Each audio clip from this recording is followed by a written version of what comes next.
Hello. I know it has been a minute since I've been able to get a video up here, but I just wanted to touch in and kind of let you know what I'm up to this summer. But before we get started, I just wanted to say welcome if you're new to the channel. My name is Jessica. I'm a speech language pathologist, and this is a place where I just kind of share my experiences as a speech pathologist. Maybe sometimes it's the lessons I'm doing or activities or whatever. So welcome, and I'm glad you're here. Anyways, as I'm filming this, it is summer break, which is amazing and much needed. I told my husband the other day that I set a goal for taking a nap every single day. And while I have not met it with 100% accuracy, I'm definitely in the 90s, and I'm pretty excited about that. So anyways, that's just a little bit about what I've been doing to relax, but I also have been doing some work stuff to kind of get ahead or, keep learning, I guess, and working throughout the summer. So that leads me to the next thing I want to talk about. Okay, so a couple years ago, I came across this book called Unmasking Autism by Devin Price. It was just like right in the recommended section of my library when I walked in. I have been a autism enthusiast, I guess, since grad school. My very first grad school practicum was it's called the Early Class. It's at UTD. And I just fell in love with it. It's working with students, preschoolers with autism. And then from there, I worked in a self-contained kindergarten autism unit and when I'm in my public school days. And ever since then, I have just loved learning about autism and learning more about it. And I have loved this new neurodivergent movement, which I am going to talk about more in a later video.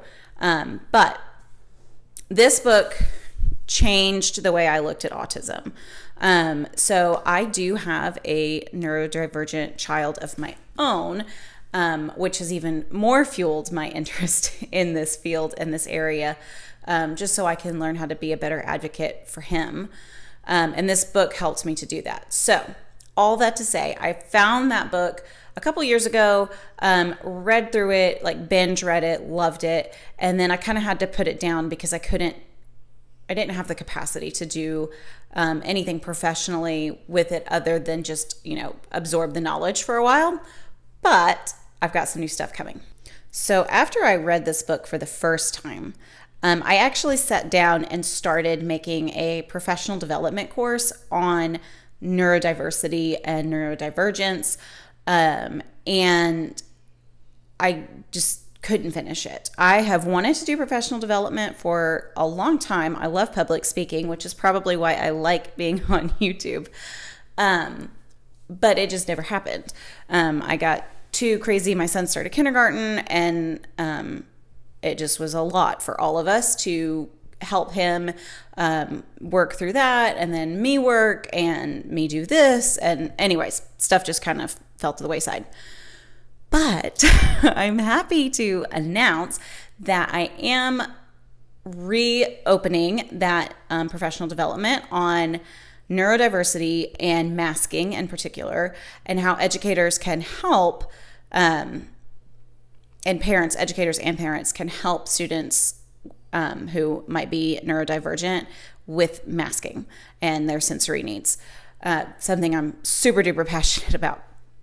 So it's not ready yet. I've just kind of been working on it. I have like a goal for myself to just do like 1 or 2 pages at a time. And I still want to do more reading up on neurodiversity and neurodivergence.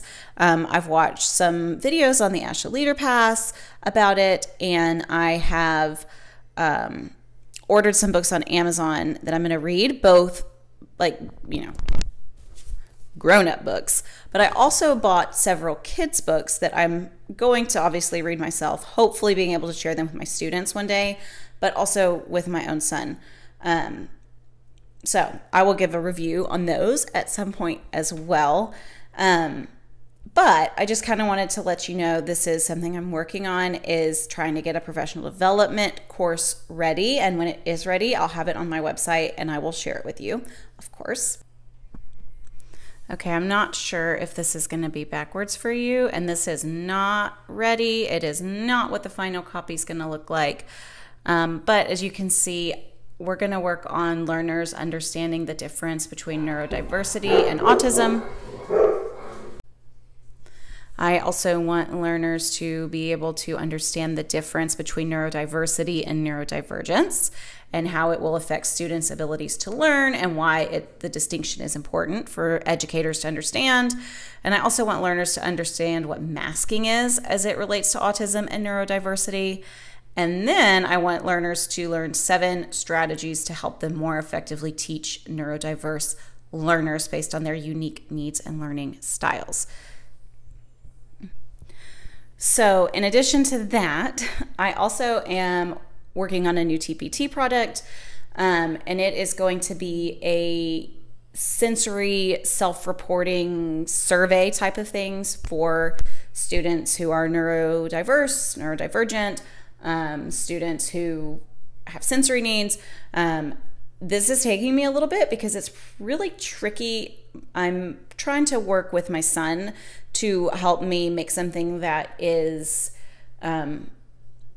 easy to understand for younger students. He's in 2nd grade now, or will be.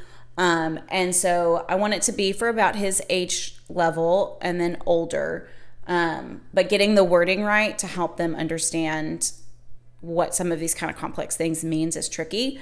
So keep an eye out for that as well. And it will be coming out eventually in a few months, maybe a few weeks. I can't put a date on it because it is summer and I am trying to just do a little bit at a time. Like I said, I maybe do 1 or 2 slides a day. And I just kind of had a few moments tonight, so I decided to throw a video together and like just kind of update everybody on what I was doing. However, I will start to have a little bit more time in the fall when school starts back. Both of my kiddos will be in elementary school this year, which is heartbreaking. But it's okay. It will give me more time to work because I do work part-time as a speech therapist at a school, and then I also work part-time from home on my TPT digital online creator business. So anyways, that is what I am up to now. I will give you some more, like I said, reviews on books kind of like this. This I highly recommend already, but as I get these new books read, I'll give some reviews on those. And keep an eye open for professional development, and keep an eye open for that student self-reporting survey of sensory needs. I will try to come up with a less clunky title, but for now, that's what I got. I hope you are resting on your summer break, and I hope that you have a great summer, and then that you're getting ready for another great school year, and I will be here ready to go through it with you. And hopefully share some great ideas with you and some things that I'm learning. All right, I'm gonna go ahead and sign off, but I will talk to you later and I will be back soon.